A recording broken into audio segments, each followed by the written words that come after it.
All right, we are on day, I think it's 7 or 8. I can't remember. I think it's 8. Anyways, so yesterday I was telling you that I was really missing being able to talk to my family, my people, to know that they're okay.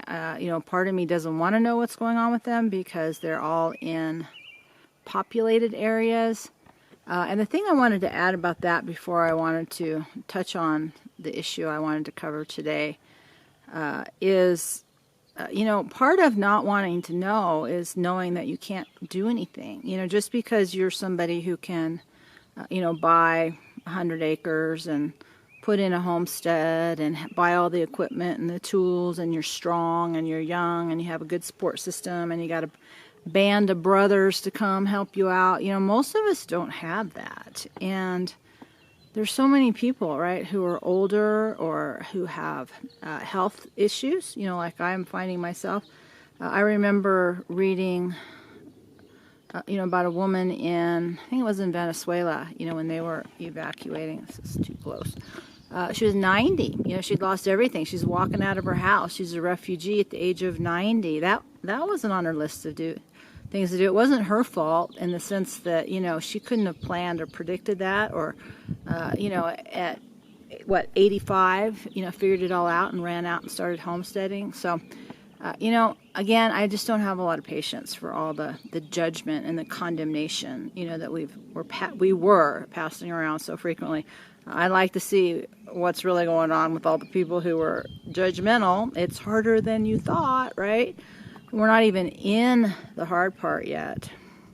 So, which really leads me to today. I've been trying to kind of cover different aspects of all of this, just as a way to kind of get some insight into what was happening to us. And current events are all exciting and everything like that. But at the end of the day, that's not what I think is important at your personal level. It's an interesting read historically. You would be able to go back and parallel the chronicling of events with this video log.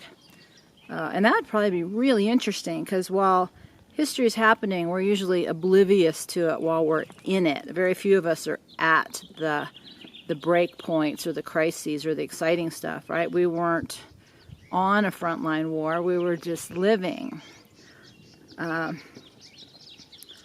And we still have to deal with the consequences of the choices that were made, whether we wanted them or not, in the big picture.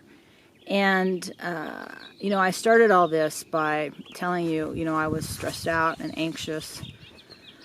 I haven't been sleeping. My head still hurts. My fatigue is increasing. I'm trying to not be so grouchy, but I will be honest. I don't know if it's just me. I know it's a ADHD brain thing. I use anger, and I use frustration, and I use agitation as a source of fuel for my brain to keep moving when I don't want to. When I'm all blissed out and happy, I don't really get a lot done. I feel good, but I don't get a lot done. So I don't spend a lot of time there because there's not a lot of function for me in that state of mind or state of being. But it feels like a luxury right now. So I can be calm, but I can still be cranky because I use that as my source of fuel. But it makes it terrible for everybody around me. Hence, it's easier just to not have anybody around me. I'll talk more about what's going on with all of us soon. I haven't, wrangled everybody to be willing to come on camera and talk about what's going on with us. Just because I want to do this doesn't mean anybody else does.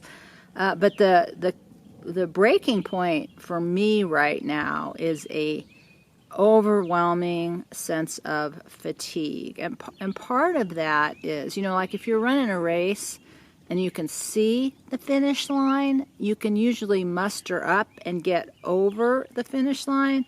But I got to be honest, I have no idea, as we're, a little over a week into this, if it's going to end, if it will never end. I could drop dead tomorrow. Do I want to spend my last days on Earth chopping wood, or, you know, trying to figure out how to collect water, or organizing stuff, or hiding out from people, or whatever some of us are doing. These are really hard decisions because the fatigue is growing. You know, I'm not 25 anymore. Even when I was tired all the time. I just don't have, I'm not, you know, I'm just not a high energy person on a good day. Oh, good, the wind's blowing. So maybe if I go this way, the wind will be not in the microphone. Okay, so I was just looking to see if it was, I don't have the good microphone anymore. I'm just using the camera one. So, you know, I'm asking myself, how hard do I want to push? Because I don't see an end to the pushing. Like, how do you keep pushing when there's no end to the pushing? You know, I think typically winter was when people rested, but that feels very, very far away, and there's a lot to do before winter. Plus, I don't even know where I'm going to be or what's going to be. You know, the uncertainty of all of this is horrible. But what's even worse than the uncertainty is it doesn't have a frame of reference, right? It's not a terminal disease that has a progression to it. It's not a war that I know of. Who knows? It's not a war that I know of that has a point, like we might win or we might not win. Is it a disease? I don't know. It's a disease process. Maybe, maybe not. You know, if it's just the grid is out, maybe it'll come back up. But, you know, I think when we know what an event is in our minds, we can timeline it, and there is a middle and an end to it. But I think there were so many things on the table that without having any clue what's happening, like how do you plan for the infinite unknown while at the same time every fiber of your being says, I don't want this, and is kicking and screaming and is pissed off and frustrated and angry, because that gives me fuel, where depression actually just makes me want to go to sleep, so that's not helpful. I'm not shutting down and checking out yet. There's, as a sidebar, I can't help it, this is who I am. There was some speculation that the purpose of depression, the biology of depression, was to create a heaviness, a slowness, so we could grieve or get over or through something bad that happened to us, and that we would be safer if we stayed in the cave and not tried to hunt when we were depressed, because we would be more vulnerable, because we wouldn't have good situational awareness, as I made that point the other day. I don't know if that's true or not, but I know that I don't like depression. So I don't stay there, but I do give myself, periods of time to just check out. But depression is, to me, two things.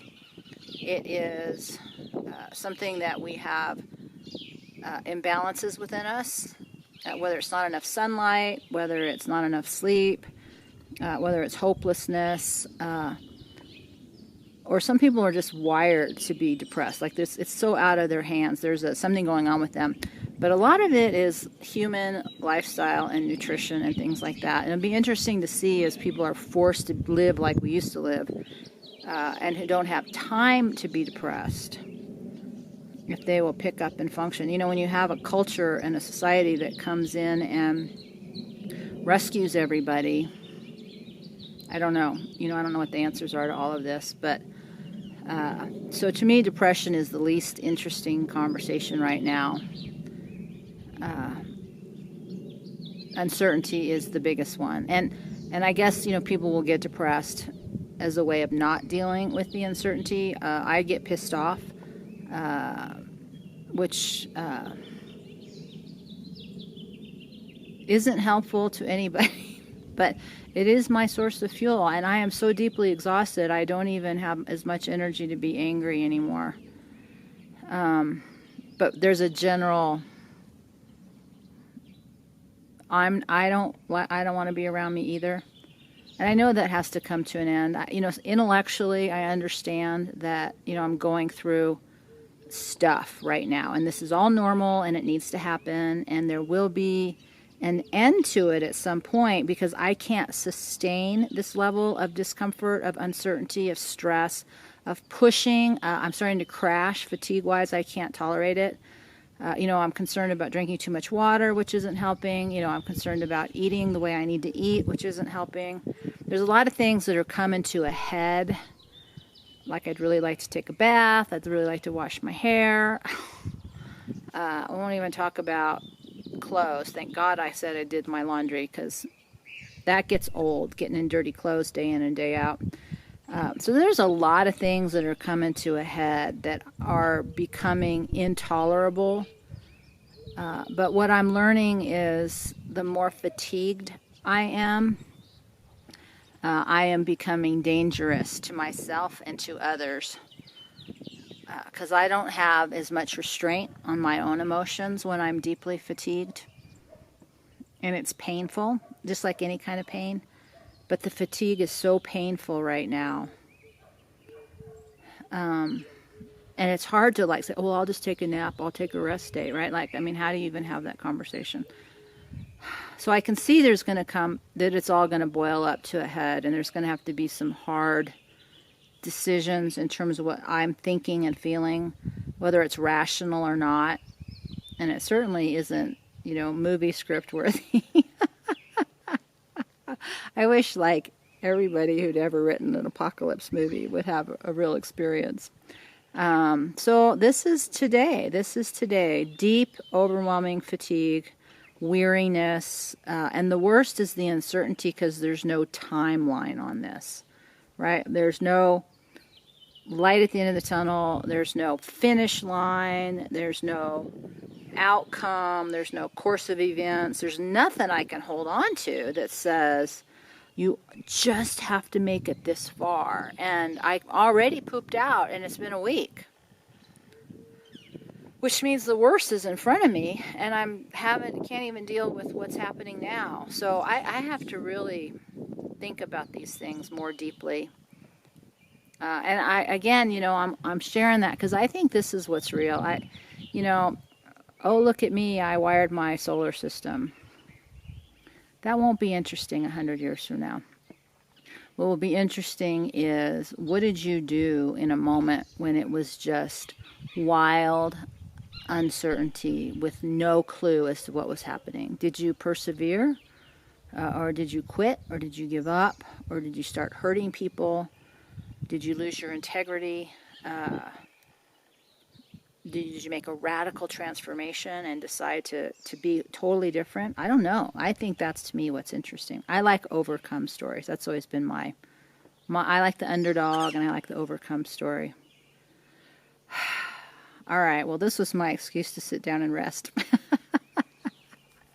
All right. So this is day 8-ish. It is a story of infinite and unabiding uncertainty that is resulting in fatigue with no end in sight and an unsustainable course of events or actions.